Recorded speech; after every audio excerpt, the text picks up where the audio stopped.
Αγία Μαρκέλα, η Αγία που πέρασε μέσα από τη φρίκη της κακοποίησης και έγινε σύμβολο αντίστασης.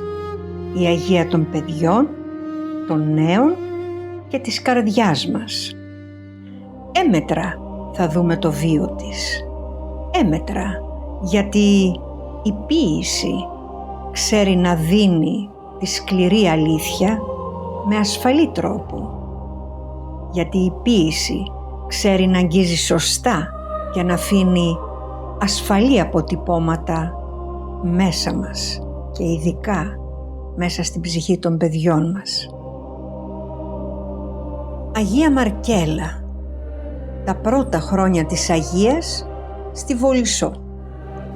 Τον 14ο αιώνα μετά Χριστόν, στις Χίου μας τη Βολισσό, γεννήθηκε η Μαρκέλα και είχε αγάπη στο Χριστό από μικρή κοπέλα.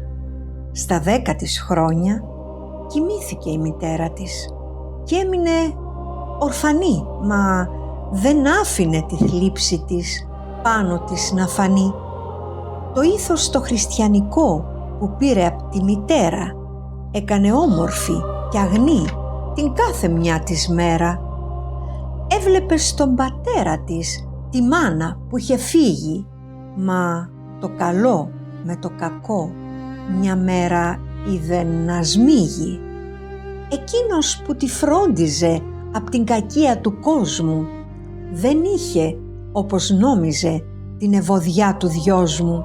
Δοσμένος με φανατισμό στην ειδωλολατρεία, για το παιδί του έδειχνε περίεργη λατρεία. Έτσι, για τη Μαρκέλα η ζωή βαρύς γίνεται φόρος και φανερά εναντίον της στρέφεται ο εωσφόρος. Την πολεμάνε ελέητα με όπλο τον πατέρα που κάνει αδυσόπιτη την κάθε μια της μέρα.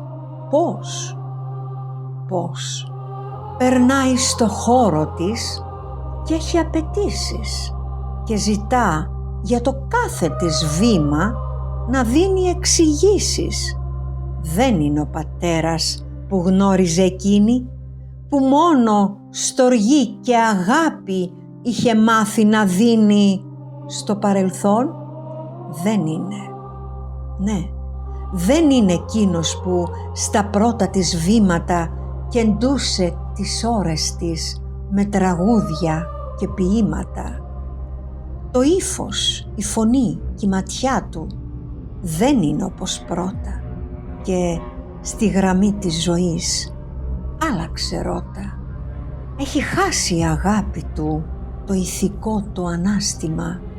Την κοιτάζει περίεργα το τελευταίο διάστημα. Και όχι μόνο, ακουμπάει στο σώμα της με λάθος προθέσεις. Και πώς γίνεται τώρα σε αυτό όρια να θέσεις? Πώς να μπορέσεις αφού υποτιμά τις κινήσεις σου και λέει δεν έγινε κάτι, ας τις μηνύσεις σου. Δεν έγινε κάτι. Ήσυχη πλέον στο σπίτι δεν είναι. Η ζωή της αλλάζει. Απίθμενο έλος ο φόβος μες στην ψυχή της λιμνάζει. Ο φόβος για τον πατέρα. Η αντίσταση και το μαρτύριο της Μαρκέλας. 1500 μετά Χριστόν. Ένας χρόνος απάνθρωπα δύσκολος, με αγωνία μεγάλη που στο μυαλό της θα φέρει πόνο και ζάλι. Ατελείωτη άβυσσος του γονιού της τα πάθη και φαντάζουν στη σκέψη της σαν ανεξήγητα λάθη. Μα σ' αυτά δεν αφήνεται. Αφού ξεκαθαρίζει τα κίνητρα, την ανήθικη στάση, προσπαθεί ασταμάτητα στο κακό να μην τον αφήσει να φτάσει. Μητέρα δεν έχει κανέναν για να μπορεί να μιλήσει. μα έχει δώσει ο Θεός δυνάμεις πολλές στην ανθρώπινη φύση. Μ' όποιον τρόπο μπορεί, συνεχώς αντιστέκεται, στον πειρασμό αδρανής, ποτέ της δεν στέκεται. Ψάχνει στου νου της στην άκρη να βρει κρατήματα και αφήνει πίσω της πλέον του παιδιού τα θελήματα. Μεγαλώνει απότομα και αλλάζει ο ρυθμός, η φορά και η ζωή της. Την κρατά στην αντίσταση αυτή μοναχά η προσευχή της. Δυναμώνει η ψυχή, βάζει το μυαλό καλά να δουλέψει, το κακό καρπό απ' αυτήν ποτέ να μη δρέψει. Και ένα πρωινό, για να ξεφύγει από του πατέρα της την ανήθικη στάση, αποφασίζει να φύγει, να κρυφτεί και πριν η μέρα περάσει, σε δάσος κρύβεται, πυκνό, πίσω της και ο πατέρας, που πάνω στα χνάρια της με βία πατά και στο τέλος της μέρας τη βρίσκει σε βάτο κρυμμένη. Της βάζει φωτιά, μα τελικά η Μαρκέλα ξεφεύγει από τη δική του ματιά.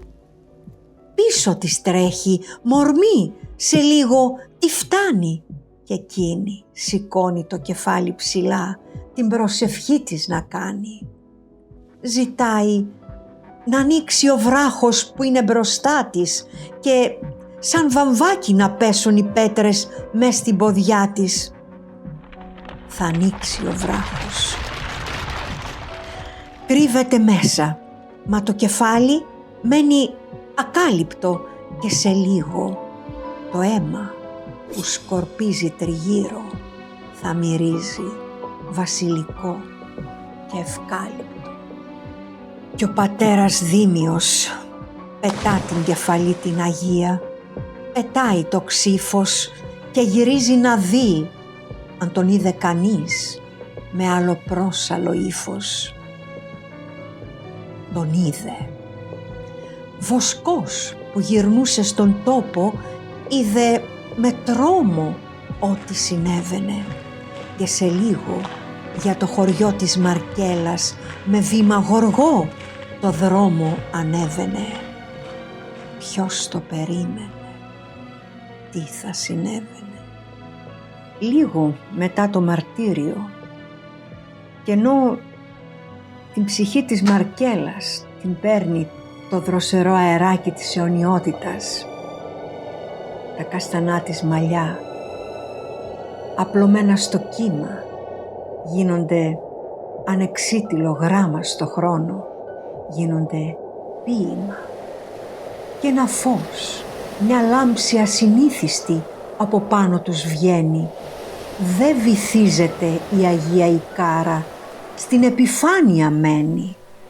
Και το αίμα, λες και η θάλασσα αρνείται να αλλάξει το χρώμα του, μένει εκεί στα βότσαλα πάνω μαζί με το σώμα του. Ποτίζει τα βράχια, ποτίζει την άμμο, αλλάζει τον κόσμο. Θέλει να έχουν των ανθρώπων οι σχέσεις ευωδιά από δυόσμο. Ναι, θα ρίς πως το κύμα αρνείται να πάρει το αίμα, μένει εκεί πάνω στα βράχια και γίνεται θέμα. Θέμα στο χρόνο, θέμα στη σκέψη, θέμα αιώνιο που γράφει ιστορία, γράφει βιβλία, γίνεται χρόνιο. Το θέμα της κακοποίησης. Μα ο Θεός έδωσε βήμα αγιότητας σ' αυτήν που με τη θυσία της έγινε υπόδειγμα αγνότητας και άνοιξε δρόμο στο πώς να στεκόμαστε. Αντιστεκόμαστε. Τι κι αν είμαστε αδύναμοι, λέμε όχι στα έλα, συνοδοιπόρος μας σε αυτή την πορεία, η Αγία Μαρκέλα. Αγία του Θεού Μαρκέλα, πρέσβευε υπέρ ημών, πρέσβευε υπέρ της Ελλάδας. πρέσβευε υπέρ του κόσμου όλου και ειδικά και ιδιαίτερα και πάνω απ' όλα πρέσβευε υπέρ των παιδιών που κάποιοι ακούμπησαν πάνω τους με λάθος προθέσεις.